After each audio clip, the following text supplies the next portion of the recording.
is Dr. Nathan Groot. I am a music instructor at the Arkansas School for Mathematics, Sciences, and the Arts, where I teach string ensemble, applied string lessons, and other music courses. Today we're going to be taking a look at English folk song, which is a part of the North Region even years audition packet for junior high. This is for concert orchestra. You'll find this excerpt in your book 3, All for Strings. This is page 41, number 136. Alright, so you may have noticed I have two instruments here, a viola and a violin. This piece is the exact same notes, exact same everything. The only difference is when I demonstrate things on this viola for the violinists watching, it'll look like I am off by a string. Don't get too distracted by that though, because everything that I describe will also work on your violin, okay? So just don't get too distracted by the fact that I'm playing everything on what looks like different strings. Alright, so first things first, when we look at a new piece, we want to take a look at the beginning where the key signature and time signature are. Key signature, we have 1 sharp. It's looking like we are in the key of G major, okay? That 1 sharp is F sharp. So this is where I will normally talk about finger patterns on all your strings. In this case, however, we spend our whole time in 3rd position and only on our D and A strings, with the exception of the G harmonic. So I'll just talk about the finger patterns in 3rd position on your D string and your A string, okay? So 3rd position, our first finger is going to be on a G, okay? G, A, B, C natural. This is a 3/4 finger pattern, 3rd position on the D string. And then on the A string, D, E, F sharp, G, another 3/4 finger pattern, okay? So we're looking at 3/4 finger patterns all the way through this. Let's play a 1 octave G major scale in 3rd position. So first on your D string, play D, E, F sharp, G. Okay, so now we're going to get from 1st position to 3rd position. E, we're going to shift up. Everything moves up evenly from 1st position to 3rd position, just like a train on the train tracks, okay? Your hand is just moving closer to you. We don't want any fingers going ahead or coming behind. These are just on the train, okay? They're just on the tracks. So we're going to go up, let off your finger pressure on that first finger E, and we're just going to glide up to the G, and then we're going to add the finger pressure back. If you're not sure whether it's in tune, you can use a tuner, you can use a drone, or you can play it with your open G string to test, okay? And remember that from 1st position to 3rd position, the hand remains the same, so you're not going to be coming around or doing anything like that. It just is going to be the same as your hand shape in 1st position, but just closer in. Another helpful thing is for most people, their hand will hit the bout here in 3rd position, okay? So that's another sort of tactile indicator that you can use to tell when you reach 3rd position. All right, let's play a 1 octave G major scale starting on 1st finger, 3rd position on the D string, G. So we'll play half notes. 1, 2, ready, go.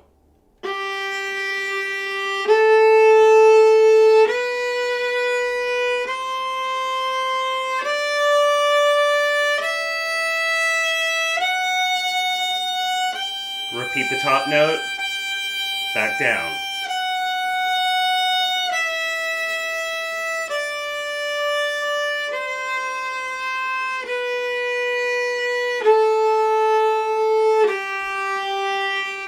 Notice that on the way down, when I go from D to C, all my fingers in that 3/4 finger pattern go down. Okay, if you need to start out practicing by going 1, 2, 3, 4 and setting your fingers up, so on the way down, go 1, 2, 3, 4. that's fine. What I want to avoid though is this, where you just sort of put your finger down and there's no foundation under it. We want to keep our fingers down and close to the string as much as possible. That way, they are right where we need them when we need them, right? So everything is down. So when you have a fourth finger down, you don't want these fingers up in the air, okay? You want them right where they're supposed to be. So let's talk a little bit about harmonics. Harmonics exist on our instrument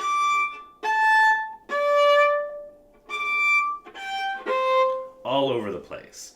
To differentiate, there are natural harmonics where I just lightly touch the string without holding anything down, and then there are artificial harmonics where you press a string down and then lightly touch above it. Thankfully, we don't have to worry about those quite yet. These are just natural harmonics. And you'll see here, there in our part, we have the number 4 and a 0 over it. And at first, if you haven't seen this before, it might be confusing. Like, hold on, 0 means open string, but if I have a fourth finger, what does that mean? What that means is you're using your fourth finger to lightly touch the string, but you are not pressing it down all the way. So what was a G string is now an octave above that, just by lightly touching it. All right, next test. You're in third position, right? Let's build up from G to C. Now, if we're going to reach a D harmonic, this is the harmonic that splits the string in half right here, okay? So, your finger, your fourth finger on C, is right on the tip here. In order to reach that harmonic, we're just going to slide up like this and use the pad of the finger. So notice my hand isn't doing anything. My hand isn't moving, it's not pivoting or anything. My hand is remaining stationary. So your hand is right there where you left it. Now, the thing about harmonics is you do have to let go of your other fingers or else they won't sound. So it has to be the only thing touching the string. However, you want to keep these fingers as close as you can so that you can go right back to where they're supposed to be. This is part of the challenge of this excerpt. So, an exercise I like to do in preparation for this excerpt is to play the G harmonic, fourth finger, first finger G. G harmonic, fourth finger, first finger G. And we're just going to do it over and over again, okay? We're going to start with G, first finger in third position. Okay? And we're just going to do half notes, back and forth. 1, 4, 1, 4. Let's try it. Let's try that. Ready? And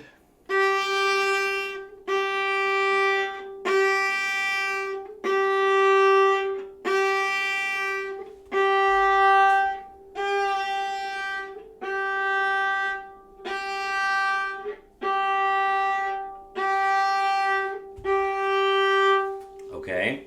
For our violin friends, it'll look like this. G, G, G, G. For violist, which is what I'm playing right now, it'll be the middle two. Notice that for the harmonic, I am not pressing the string down all the way. I'm just lightly touching on top of the string. We're not going to press that string down. We could and play a stopped note. But the thing about that is it's going to throw our hand frame a little out of whack and put us up into fourth position, which we don't want. We want to be in third position plus an extension, okay? All right, next one, D on the A string, and then fourth finger extension for the harmonic on the D string, okay? Let's try that. 1, 2, half notes.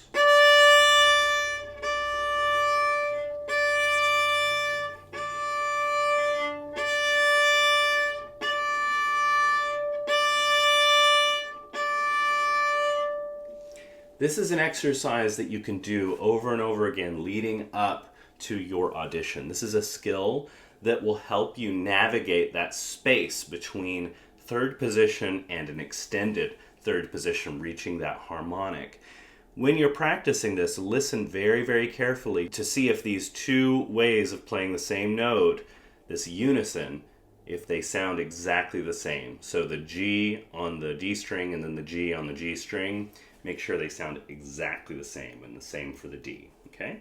Okay, so now that we've established the key signature and sort of the left-hand stuff, let's think just a little bit about rhythm and meter. This is in 4/4, so there are 4 quarter notes in each measure. There's nothing really too crazy going on here rhythmically.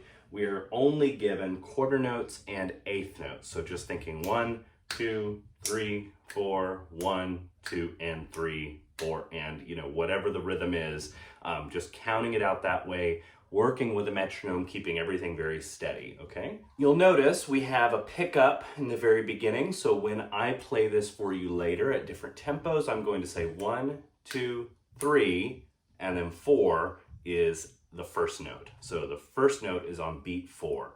4, 1. Okay, before we go through this chronologically, there's one more thing I want to talk about, and that is dynamics. We start out at forte, loud. We have a decrescendo leading into 5, but then it's right back at forte. So we come down and then right back up to forte. Continue on, we have another decrescendo, and then hop way up to fortissimo, very, very loud, in the pickup to measure 9.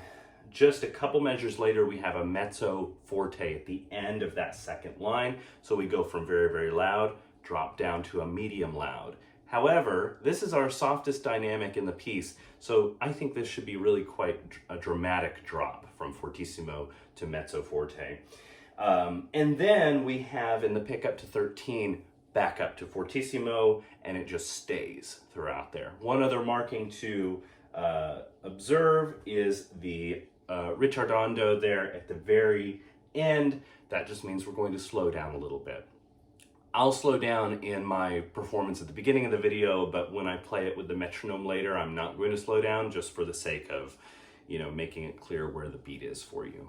So in terms of dynamics, how do we achieve that? How do we do that with the bow? Okay, so there are 3 main bow variables I like to talk about. One is weight. How much weight is being transferred from the arm through the bow and into the string. So that's just basically the weight of your arm. And I want you to think about that as being the weight of your arm more so than pressure from your finger, okay? It creates a little bit of a different sound. Second variable is speed. How fast are you moving your bow? A faster bow is going to produce more sound. A slower bow is going to produce less sound generally.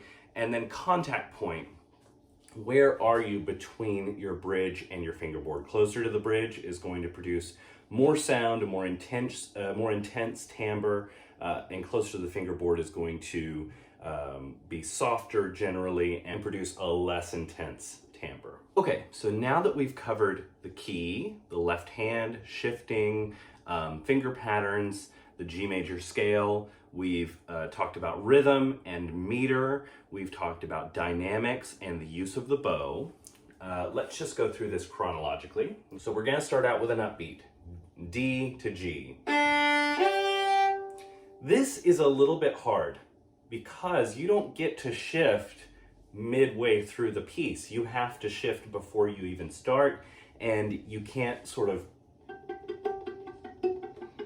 hunt for the note. You can't pluck, you can't test for it. So this is something I would practice. Just drop your arm. Drop your arm again. Over and over again, dropping the arm and finding G, so that you get used to that, so that in the audition, you're not sort of standing there really concerned about, not knowing where third position is and ending up in a totally different key and different area. You don't want to end up that way, okay? So learning where that first note is one battle. Once you learn that though, once you're really confident in finding it, there it is. You can feel your hand, by the way, hit the bout there. That's a good way to do it. Then you can start.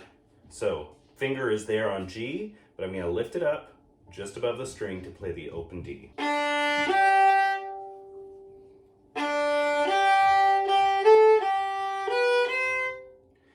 This much is just in third position, a 3/4 finger pattern. After we play that C, we're just going to flatten out our fourth finger to play the harmonic.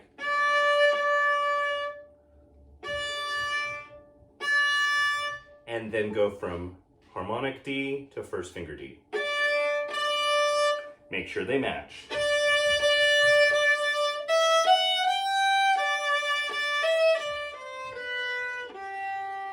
Coming down, I'm using less speed, less weight, and I'm changing my contact point just a little bit toward the fingerboard. Now, forte. This is subito, suddenly forte.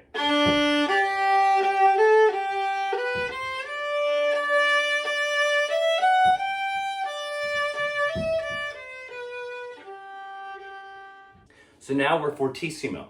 So I'm going to move my contact point close to the bridge.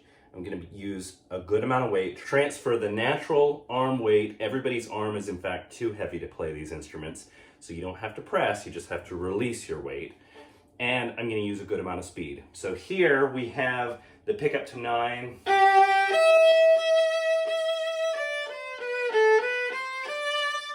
Mezzo forte, less. This should be a big drop.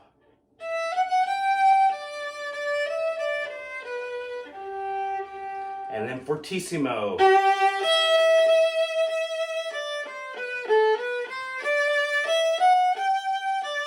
Slowing down.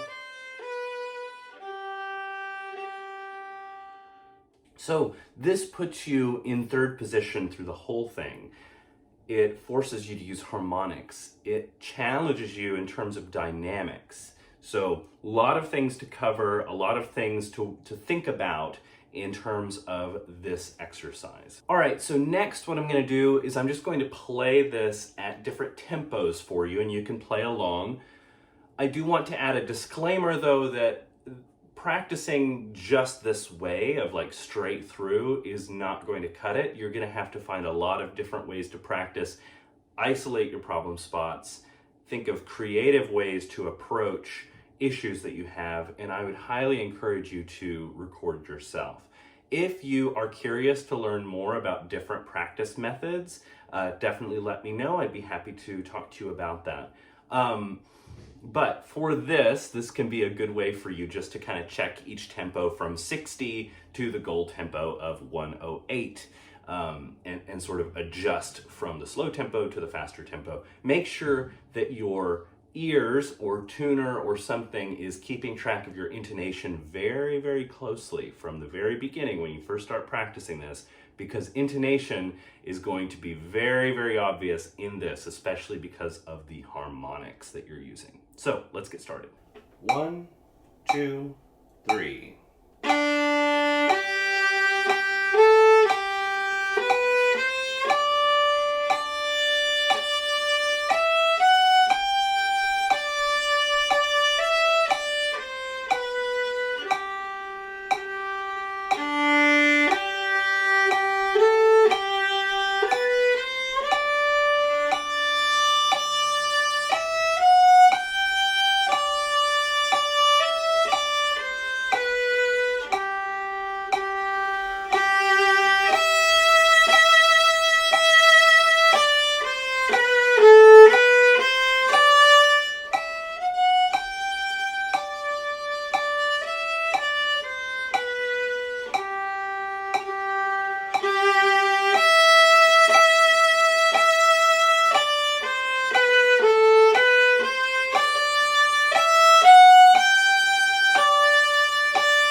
2, 3.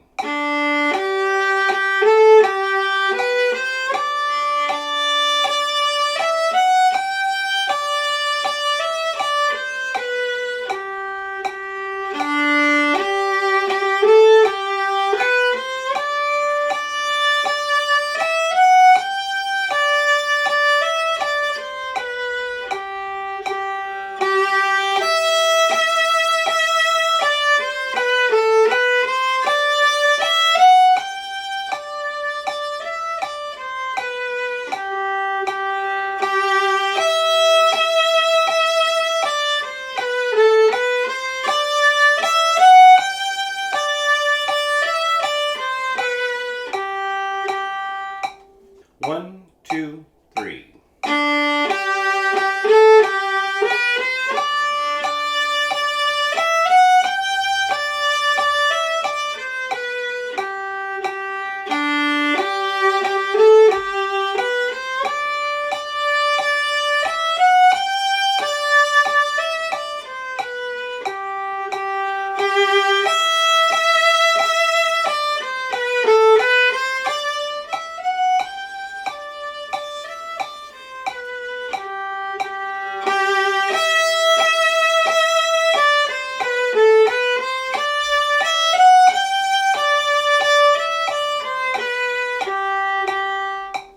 One, two, three.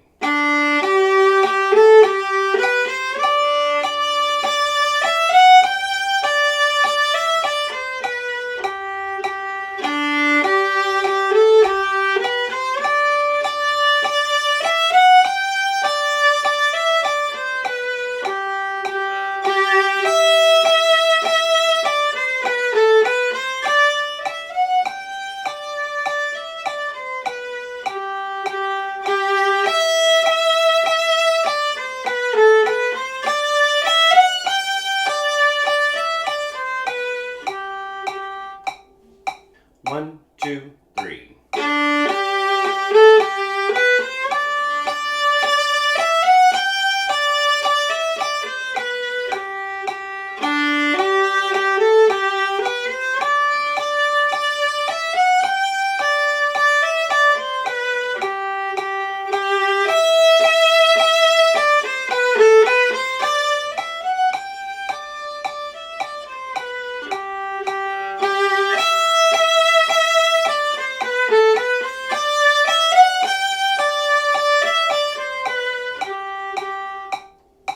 Alright, so I hope that this video was somewhat useful to you. If I missed anything or you have any additional questions, maybe something that I didn't address, please let me know. I would love to try to answer that question or add to this in some way that's helpful. I wish you the very best of luck in your audition this fall, and as always, happy practicing.